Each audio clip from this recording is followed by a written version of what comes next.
Buenas noches, profesora. Somos el grupo 7 y el día de hoy vamos a presentarle el trabajo final del curso de Ética y Profesionalismo.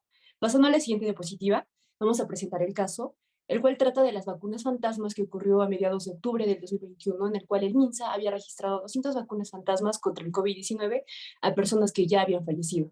Y bueno, para ponernos en contexto de lo sucedido, sabemos que el Ministerio de Salud llevó un estricto cronograma de vacunación contra la COVID-19 que comenzó con las personas que tenían un mayor riesgo de padecer una infección grave, y estos fueron los pacientes de mayor edad y los pacientes con comorbilidades. Y bueno, se sabe que conforme avanza en la vacunación en un sector prioritario, la vacunación se va a ampliar a grupos de menor riesgo y prioridad, de tal forma que a la fecha se está vacunando a los menores de 18 años. Y se sigue este orden con el fin de proteger a los más vulnerables y, bueno, pese a esto, existen personas que se metieron a la fila y recibieron sus dosis antes de lo debido, quitándole así a alguien que tenía una mayor prioridad para recibirla. Y bueno, esto es en cuanto a la presentación de nuestro caso. En primer lugar, debieron cuestionarse si la decisión era ética o no. Las decisiones deben ser basadas en razonamiento y principios éticos, no en emociones. La responsabilidad. Los vacunados pusieron sus intereses por encima de los derechos ajenos. Y además el personal de salud actuó por soborno o claudicación. El pluralismo. Las posturas se aceptan, pero esto no las exime de ser analizadas según los principios éticos. El respeto y el diálogo. No se respetaron los protocolos de fiscalización y no hubo un diálogo adecuado entre los encargados, por lo que se aprovecharon los vacíos. Pocos pueden acceder a un sistema de salud de calidad, por lo que los responsables no fueron solidarios con sus compatriotas. Y finalmente, se espera que los ciudadanos tengan una conciencia ética desarrollada para cumplir sus deberes. Y tampoco se respetó el derecho a la salud de los que no recibieron la vacuna. En lugar, debemos explicar el contexto, que vacunarse sí es un acto ético, pero los medios son igual de importantes. No tiene sentido un final ético mediante medios que no lo son. El dilema es engañar a las autoridades para conseguir un beneficio propio, privando de vacunas a los que más lo necesitan. Las posturas, el mal mínimo, una sola vacuna no es nada, pero estos casos están infrarregistrados, por lo que sí hay un daño real. El peso del miedo, el miedo tiene muchísimo peso en las decisiones, pero esta requirió planeación metódica y su ejecución, por lo que no se tomó en caliente, sino que con conciencia de que el actuar no era ético. Dignidad. Los fallecidos aún conservan la dignidad y sus familias también. Aprovechar a los fallecidos para obtener un bien, quitando vacunas que podrían usarse en alguien más necesitado, es un punto de vista a tener en cuenta.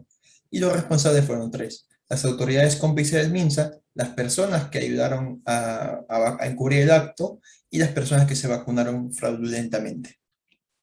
En esta pregunta, el ámbito de la responsabilidad que se le asigna a los agentes es el de mediatización institucional y organizativa, sobre todo a las autoridades del MINSA, ya que de ellos depende que se den o no estos actos fraudulentos.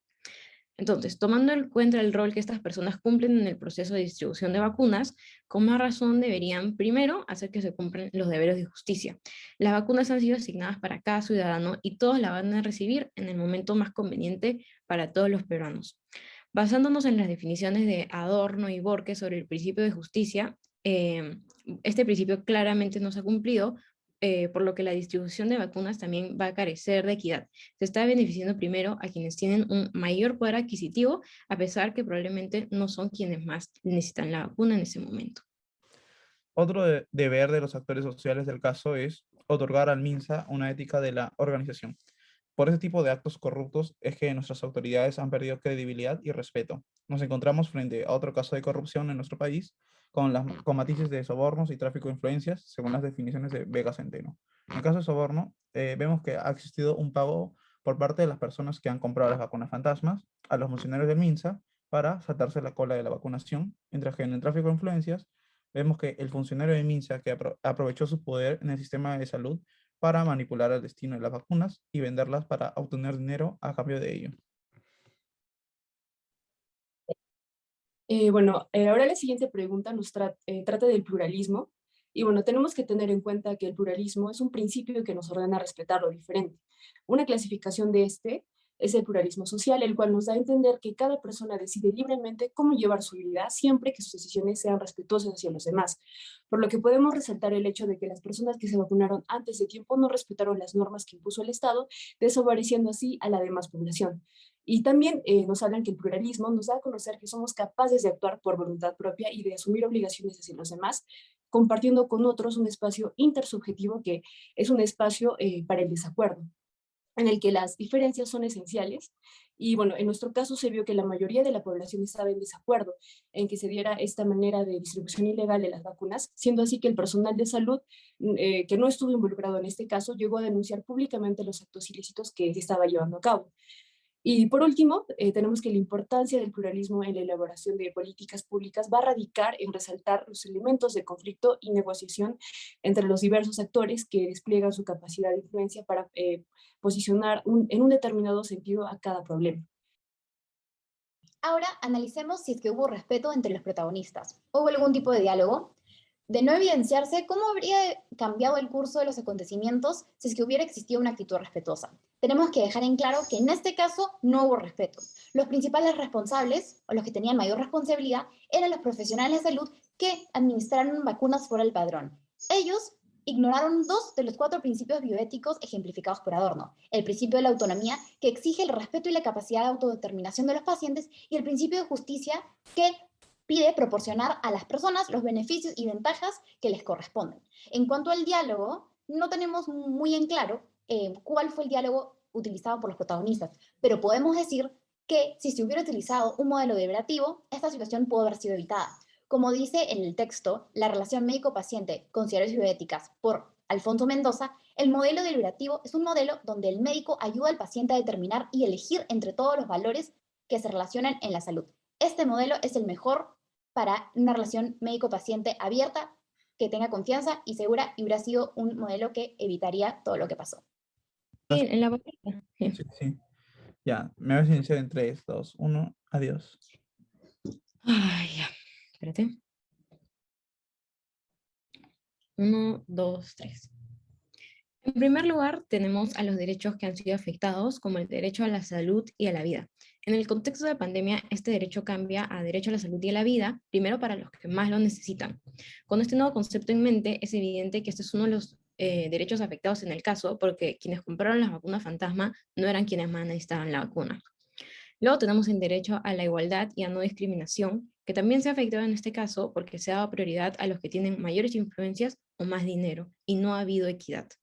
Como extra tenemos a los derechos post-mortem. Uno también debería mantener el derecho a la identidad, al nombre, y a que estos no sean arrebatados incluso después de la muerte.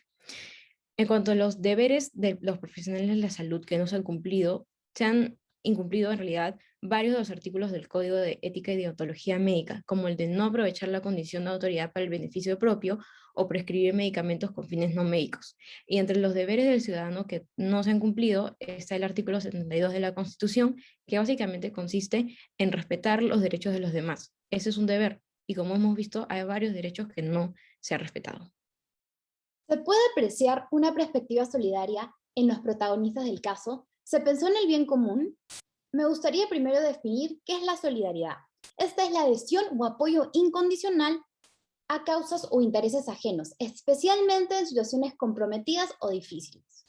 En cuanto a los profesionales de salud, claramente ellos no pensaron en su responsabilidad como médicos ni en ser solidarios a las personas que realmente necesitaban la vacuna en ese momento, las personas con mayores riesgos.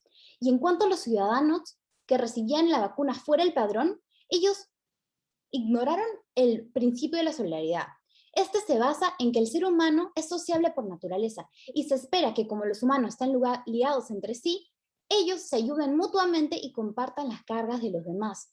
Pero ellos claramente no pensaron en cómo afectarían a las personas que más lo necesitaban, las personas mayores, las personas con enfermedades crónicas, y decidieron velar por sí mismos. En el caso de la reflexión final, vemos en la actualidad que el rol profesional que deben tener los profesionales de la salud se está perdiendo y que se ve expresado en el aumento de las negligencias médicas, los cobros exagerados para los tratamientos, entre otras cosas. En nuestro caso, se ejemplifica claramente la pérdida del profesionalismo por los responsables de la distribución de las vacunas, porque estas personas no cumplen con los compromisos que tienen como profesionales con la sociedad, como es la distribución justa de los recursos limitados. En el caso de los principios bioéticos en conflicto, el que resalta es el principio de justicia, porque las personas que han adquirido las vacunas por medio de este negocio no han cumplido con su respectivo turno de vacunación, haciendo que otras personas que tenían que ser vacunadas en una fecha determinada, ahora tendrán que esperar más tiempo y tendrán más riesgo de contagiarse de COVID. Por otro lado, el otro principio afectado es el de autonomía, porque indirectamente los profesionales de salud están ignorando los deseos de las personas que quieren vacunarse en su turno. Y por parte del Colegio Médico del Perú, no hubo investigaciones por estos casos aún, pero sí se advirtieron que la fragmentación que tiene nuestro sistema de salud va a permitir las irregularidades a la hora de registrar quién ha sido vacunado o quién no. Y gracias a todos